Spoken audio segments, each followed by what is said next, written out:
Hi friends, welcome to my channel. இன்றைக்கி என்ன வீடியோனா கருவேப்பிலை துவையல் எப்படி அரைக்கிறதுங்கிறத பார்க்கலாம். ஒரு கப் அளவு கருவேப்பிலை, கடுகு, தேவையான அளவு கல்லுப்பு, சின்ன சைஸ் புளி, கடலைப்பருப்பு 1 ஸ்பூன், உளுத்தம்பருப்பு 1 ஸ்பூன், காரத்துக்கு ஏற்றளவு 7 மிளகாய் நான் எடுத்து வச்சுருக்கேன். உங்களுக்கு காரத்துக்கு ஏற்றளவு வரமிளகாய் எடுத்து வச்சுக்கோங்க. 1 ஸ்பூன் கொத்தமல்லி, வர கொத்தமல்லி எடுத்து வச்சுருக்கேன். வாங்க எப்படி செய்யலான்றதை பார்க்கலாம். ஒரு கடாயை வச்சுக்கலாம். அதில் ஒரு 2 ஸ்பூன் எண்ணெய் சேர்த்துக்கலாம். எண்ணெய் சூடானதும் கடுகு சேர்த்துக்கலாம், கொத்தமல்லி சேர்த்துக்கலாம். அதுக்கப்புறம் நம்ம எடுத்து வச்சுருக்க கடலைப்பருப்பு, உளுத்தம்பருப்பு, வரமிளகாய் சேர்த்துக்கலாம். சின்ன சைஸ் புளி எடுத்து வச்சுருக்கேன், அதையும் சேர்த்துக்கலாம்.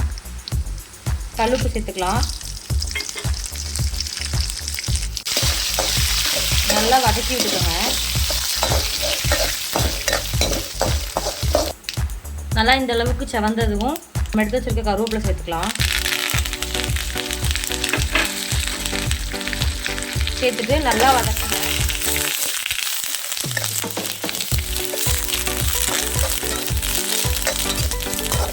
இந்த அளவுக்கு வதங்கினதுக்கப்புறம் நல்லா ஆற வச்சு மிக்ஸி ஜாருக்கு மாற்றிக்கலாம்.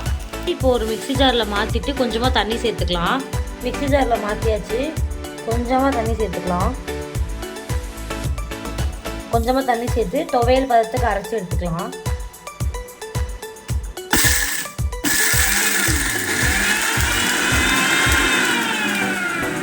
துவையல் பதத்துக்கு அரைச்சி எடுத்துக்கலாம். தயிர் சாதம், தேங்காய் சாதம் இதோட சேர்த்து சாப்பிடும்போது சூப்பராக இருக்கும். சாதம் வடித்து சாப்பிட்லாம். சாதத்தோடு கழிச்சு சாப்பிடும்போது செம்மையாக இருக்கும். செஞ்சு பார்த்துட்டு எப்படி இருந்துச்சுன்றதை கமெண்ட் பண்ணுங்கள், லைக் பண்ணுங்கள், சப்ஸ்கிரைப் பண்ணுங்கள், பெல் ஐக்கானை கிளிக் பண்ண மறந்துடாதீங்க. பாய். தேங்க்ஸ் ஃபார் வாட்சிங்.